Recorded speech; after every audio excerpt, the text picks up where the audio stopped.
بسم الله الرحمن الرحيم الحمد لله رب العالمين الصلاة والسلام على رسول الله صلى الله عليه وسلم ይህ የአስካሮችና የዱዓዎች ትርጉም የሚለው ተከታታይ ትምህርት ነው። ለዛሬ ክፍል 2 ይዤላችሁ መጥቻለሁ።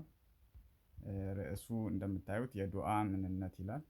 ዱዓ ምንድነው የሚለውን ነገር ኢንሻአላህ ከቁርአን አንፃር እናያለን ማለት ነው።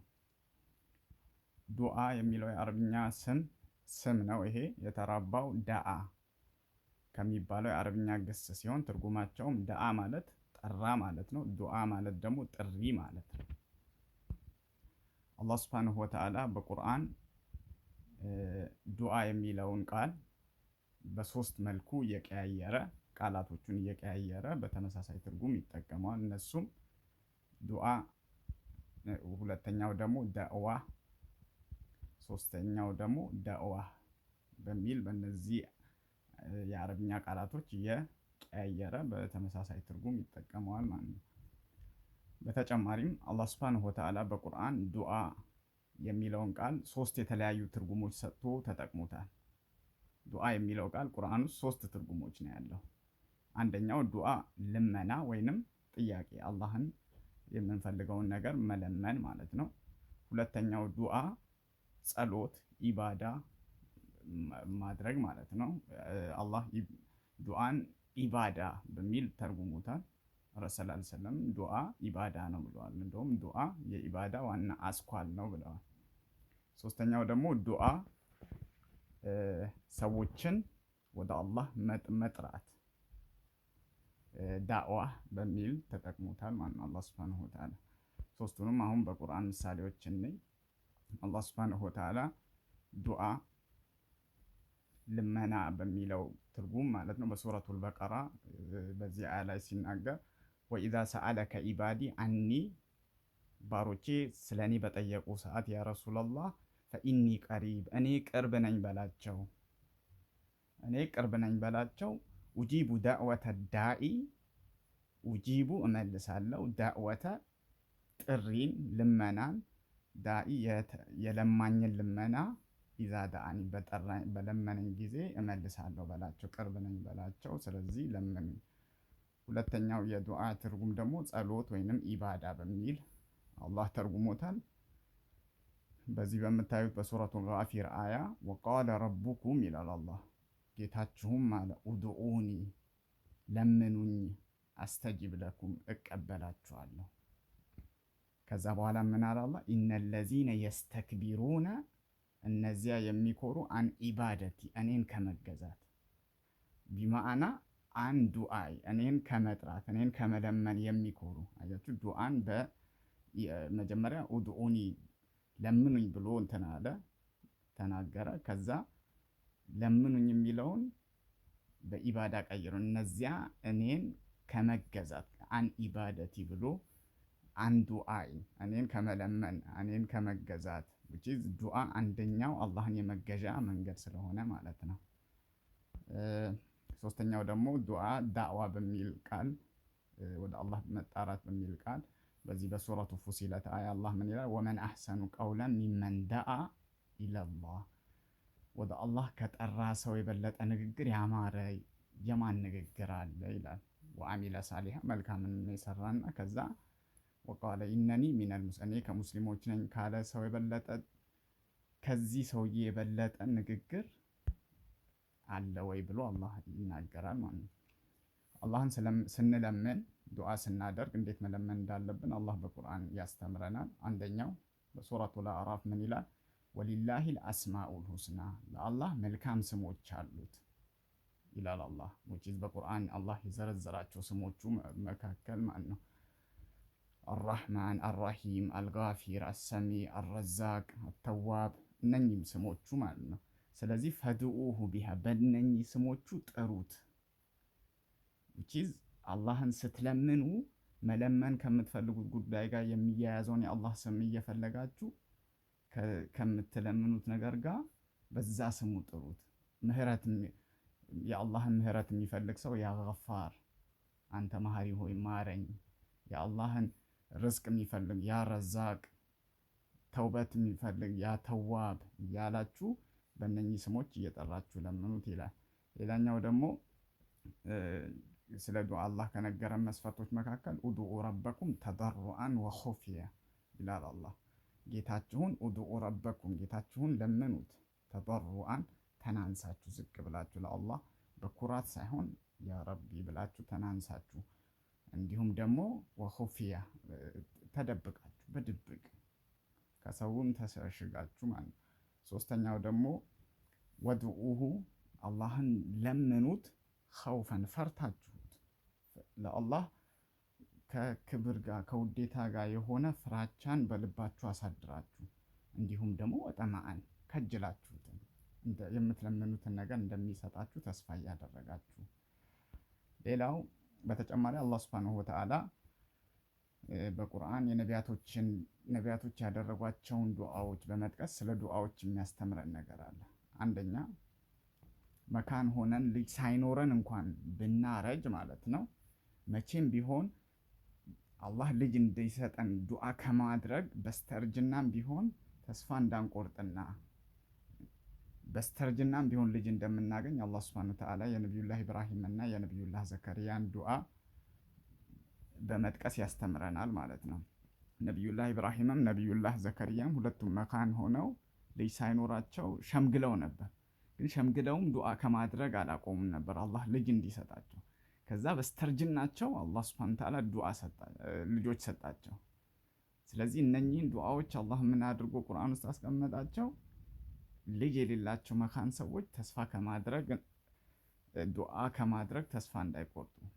ነቢዩላህ ኢብራሂም ስለ ነቢዩላህ ኢብራሂም ነቢዩላህ ኢብራሂም ዓለይሂ ሰላም በቁርአን ውስጥ በጣም ብዙ ዱዓዎቹ የተዘገበ ነብይ ነው። በቁርአን ውስጥ ብዙ ዱዓዎቹ እንደ ነቢዩላህ ኢብራሂም የተዘገበ ነብይ የለም። እና ይሄንን አሁን ሱረቱል መርየም ላይ ያለውን ብናይ ከህዝቦቹ ጋር እንግዲህ ህዝቦቹ ሊያቃጥሉት ሞከሩ። ከዛ በኋላ ከህዝቦቹ ሸሸ ማለት ነው። ተዚሉኩም ከእናንተ እርቃለሁ አለ። ወማ ተድዑነ ሚን ዱኒላህ እነኛ ከአላህ ውጭ የምትገዟችሁንም አማልክቶቻችሁን ወአድዑ ረቢ ጌታዬን ብቻ እገዛለሁ። አሳ አላ አኩነ ቢዱዓኢ ረቢ ሸቂያ ጌታዬን በመገዛቴ ጌታዬን በመለመኔ ምን አልሆንም አለ ሸቂያ እድለቢስ እንደማልሆን ተስፋ አደርጋለሁ አለ። ከዛ በኋላ ጌታውን ለመነ ማለት ነው። ምን አለ? ረቢ ሀብሊ ሚነ ሳሊሂን ጌታዬ ሆይ ሳሊህ የሆነ ልጅ ስጠኝ ብሎ ዱዓ አደረገ ማለት ነው። ከዛ አላህ ሱብሓነሁ ወተዓላ ምን ይላል? ፈበሸርናሁ ቢጉላሚን ሐሊም ታጋሽ በሆነ ወጣት ልጅ አበሰር ነው በነቢዩላህ ኢስማኤል ማለት ነው። ከዛ በኋላ አላህ ሱብሓነሁ ወተዓላ ነቢዩላህ ኢብራሂም በስተእርጅናው አላህ ዱዓን ልጅ ስለሰጠው ማመስገኑን በዚህ መልኩ ይነግረናል። አልሐምዱሊላህ ምስጋና ለአላህ ይገባው አለዚ ወሀበሊ አለል ኪበሪ ኢስማኤል ወኢስሐቅ ለአላህ ምስጋና ይገባው በስተእርጅና እስማኤልና ኢስሐቅን ለሰጠኝ ይላል። ኢነ ረቢ ጌታዬ በእርግጥ ሰሚዑ ዱዓ ዱዓን ሰሚ ነው። ነቢዩላህ ኢብራሂም ስለ አላህ የነገረን አንዱ ነገር ምንድን ነው? አላህ ዱዓን እንደሚሰማና ዱዓን እንደሚቀበል በስተርጅናም ቢሆን ልጅን እንደሚሰጥ ማለት ነው።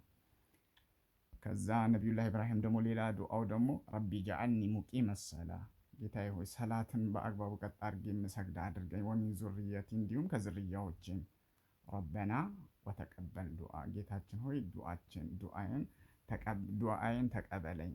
ዱዓ ካደረግን በኋላ ጌታዬ ሆይ ዱዓዬን ተቀበለኝ ብለን ለዱዓው ራሱ ላደረግነው ዱዓ ራሱ ድጋሚ ዱዓ ማድረግ እንዳለብን ነቢዩላህ ኢብራሂም ያስተምረናል። ረበና ወተቀበል ዱዓ ብለን። ሁለተኛው ነቢዩላህ ዘከርያ ዓለይሂ ሰላም ማለት ነው ለልጅ ዱዓ ማድረጉን አላህ ይነግረናል። ሁናሊከ ደአ ዘከርያ የዛኔ ዘከርያ ጌታውን ለመነ ይላል። ነቢዩላህ ዘከርያ ዓለይሂ ሰላም ለመርየም ማለት ነው ምግብ መጥቶላት እሱ ነበር የሚካድማት። ምግብ መጥቶላት ሲያገኝ ይሄ ከማን ነው እያለ ይጠይቃታል። እሷ ደግሞ ከአላህ ነው ትለዋለች። ማን ከዛ ይዛኔ ነቢዩላህ ዘከርያ ዱዓ አደረገ። ቃለ ረቢ ሀብሊ ሚን ለዱንከ ዙርየተን ጠይባ ጌታዬ ሆይ ከአንተ ዘንድ የሆነ መልካም ዘርን ስጠኝ ብሎ ዱዓ አደረገ። አያችሁ ዙርየተን ልጅ ብቻ አይደለም የጠየቀው ጠይብ የሆኑ ዝርያዎችን ቅድምም ነቢዩላህ ኢብራሂም ረቢ ሀብሊ ሚነ ሳሊህ ስንጠይቅ ማለት ነው ልጅም ብቻ ሳይሆን መልካም ልጅን አላህ መልካም አድርጎ እንዲሰጠንም መጠየቅ እንዳለብን ከነቢያቶች ዱዓን አላህ ያስተምረናል። ኢነከ ሰሚዑ ዱዓ ዘከርያም በተመሳሳይ እንደምታዩት ነቢዩላህ ኢብራሂም እንዳለው ኢነከ አንተ ሰሚዑ ዱዓ አንተ ዱዓን ሰሚ ነህ ብሎ ልመናን ሰሚ ነህ ብሎ አላህን ገለጸ።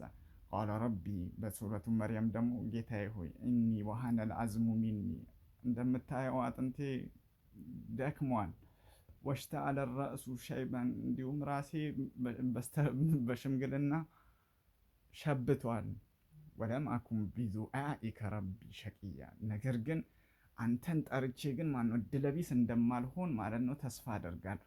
አንተን ለምኜ ማለት ነው እንደማላጣ ልጅ እንደምሰጠኝ ማለት ነው ተስፋ አደርጋለሁ ብሎ ግን ከዚህ ከአጥንቱ መድከም ከፀጉሩ መሸበት እንኳን በዛ ሰዓት ላይ እንኳን ተስፋ እንደማይቆርጥ ማለት ነው በአላህ ሱብሓነሁ ወተዓላ ላይ ይናገራል ማለት ነው። ሌላው ደግሞ በአምባገነን መሪዎች ላይ አላህ እንዲረዳን ዱዓ ማድረግን በነቢዩላህ ሙሳ እና ነቢዩላህ ኑህ ዱዓዎች አላህ ያስተምረናል። ነቢዩላህ ሙሳ ማለት ነው ወደ ፊርዓውን ተልኮ ጥሪ ካደረገ በኋላ ማለት ነው በቃ ሲያስፈራራው ፊርዓውን ማለት ነው ለኢን ኢተኸዝተ ኢላሀን ገይሪ ለአጅዐለነከ ሚነል መስጁኒን ከኔ ውጭ ሌላ ኢላህ አምላክ የምትይዝ ከሆነ አስረሃለሁ ብሎ ሲያስፈራራው ማለት ነው ፈደአ ረበሁ ጌታውን ተጣራ ይላል ነቢዩላህ ሙሳ። ዳአ ጌታውን ተጣራ ጌታውን ለመነ። አነ ሃኡላኢ ቀውሙ ሙጅሪሙን እነኚህ ህዝቦች አላ ሙጅሪም የሆኑ ህዝቦች ናቸው፣ አመፀኛ የሆኑ ህዝቦች ናቸውና አጥፋቸው ብሎ ዱዓ አደረገባቸው። አላህ ሱብሓነሁ ወተዓላ ፊርዓውንን ከነ ህዝቦቹ አጠፋው በነቢዩላህ ሙሳ ዱዓ አማካኝነት። ነቢዩላህ ኑህ ደግሞ በተመሳሳይ ህዝቦቹ እንደዛ ሲያምፁት ማለት ነው ፈደአ ረበሁ እንደምታዩት ሁለቱም ዳአ ረበሁ ጌታውን ጠራ። እኔ መግሉቡም ፈንተሲር እኔ ተሸነፍኩኝ ያ ረብ ፈንተሲር አሁን እርዳኝ አንተን ነስር እፈልጋለሁ አለ። ከዛ በኋላ አላህ ሱብሓነሁ ወተዓላ ፈፈተሕና አብዋበ ሰማይ ከሰማይ ውሃን አወረድን፣ ወፈጀርነል አርድ ምድርን አፈነዳን፣ አጠፋቸው። አላህ ሱብሓነሁ ወተዓላ ሙሉን አሰጠማቸው። እና አላህ ሱብሓነሁ ወተዓላ ዱዓን እንዴት እንደሚቀበል በነቢያቶች አማካኝነት ያስተምራል። እነኚህን ታሪኮች አላህ የጠቀሳቸው እኛ እንድንማርና መቼም ቢሆን ማለት ነው አላህ የለመነውን ነገር እንደማይከለክለን ተስፋ እንዳንቆርጥና ዱዓ ከማድረግ እንዳንቦዝን ነው። የዛሬ ትምህርት ይህን ይመስላል። አሰላሙ አለይኩም ወረህመቱላሂ ወበረካቱ።